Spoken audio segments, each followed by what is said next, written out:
জীবনের তরে যতবার জুমার দিন আসবে এই পাঁচটা আমল সারা জীবন নিয়মিত আঁকড়ে ধরবেন, আমল করবেন।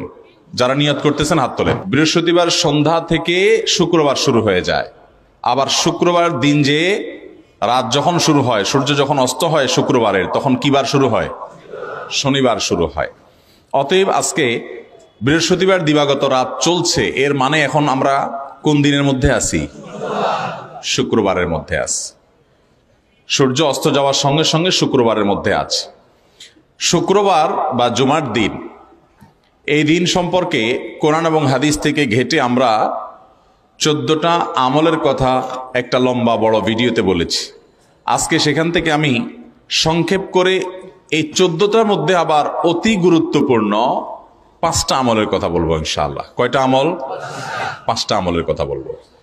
জীবনের তরে যতবার জুমার দিন আসবে এই 5টা আমল সারা জীবন নিয়মিত আঁকড়ে ধরবেন, আমল করবেন। যারা নিয়ত করতেছেন হাত তোলেন।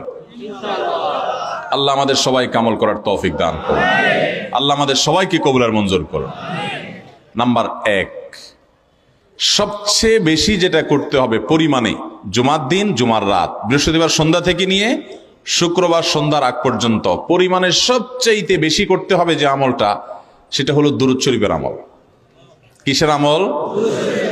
ভাইরা, দুরূদ এমন একটা আমল, আপনি যদি শুধু দুরূদের এই আমলটাকে আঁকড়ে ধরেন, সবসময় আপনার মুখ দিয়ে দুরূদ বের হতে থাকে, পড়তে থাকেন,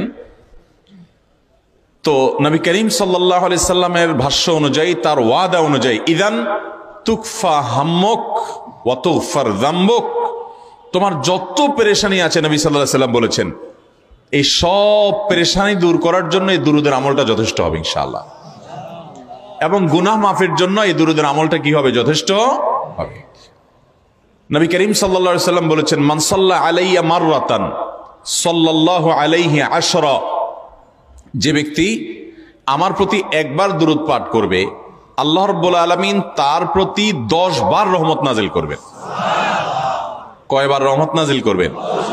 আপনার জীবনে 10টি জায়গায় খুব ক্রাইসিসে পড়ে গেছেন, কোন জটিল সিচুয়েশনে মুখোমুখি হয়ে গেছেন, বিপদের মধ্যে পড়ে গেছেন, ওই জায়গায় আল্লাহর রহমত পাবেন। এরকম একবার দুরূদ পাঠ করবেন হক আদায় করে, যথাযথভাবে মহব্বতের সাথে 10 বার আপনার জীবনে আল্লাহ তাআলা অনুগ্রহ নাজিল করবেন।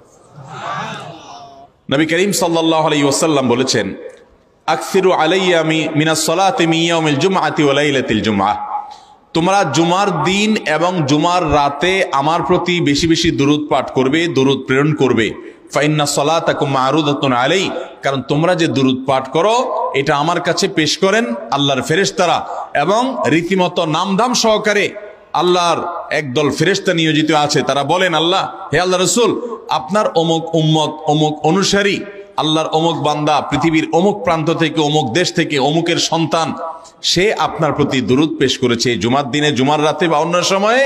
এটা নবী করিম সাল্লাল্লাহু আলাইহি ওয়াসাল্লামের কাছে রিপোর্ট দেওয়া হয় আল্লাহর নিযুক্ত ফেরেশতাদের মাধ্যমে। দুরূদের মধ্যে সবচেয়ে শ্রেষ্ঠ দুরূদ হলো নামাজে যেটা পড়েন, দুরূদ ইব্রাহিম, আল্লাহুম্মা সাল্লি আলা মুহাম্মদ ওয়া আলা আলি মুহাম্মদ কামা সাল্লাইতা আলা ইব্রাহিম ওয়া আলা আলি ইব্রাহিম ইন্নাকা হামিদুম, আল্লাহুম্মা বারিক আলা মুহাম্মদ ওয়া আলা আলি মুহাম্মদ কামা বারাকতা আলা ইব্রাহিম ওয়া আলা আলি ইব্রাহিম ইন্নাকা হামিদুম।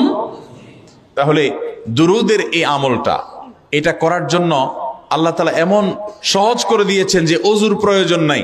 আপনার ওযু নাই, তারপর আপনি দুরূদ পাঠ করতে পারবেন। এবং আপনি এই বড় দুরূদ পড়ার মতো সময় নাই, তো আপনি একেবারে সবচেয়ে সংক্ষিপ্ত দুরূদ পড়েন সাল্লাল্লাহু আলাইহি ওয়াসাল্লাম, তাতেও দুরূদ পাঠের সওয়াব পাবেন।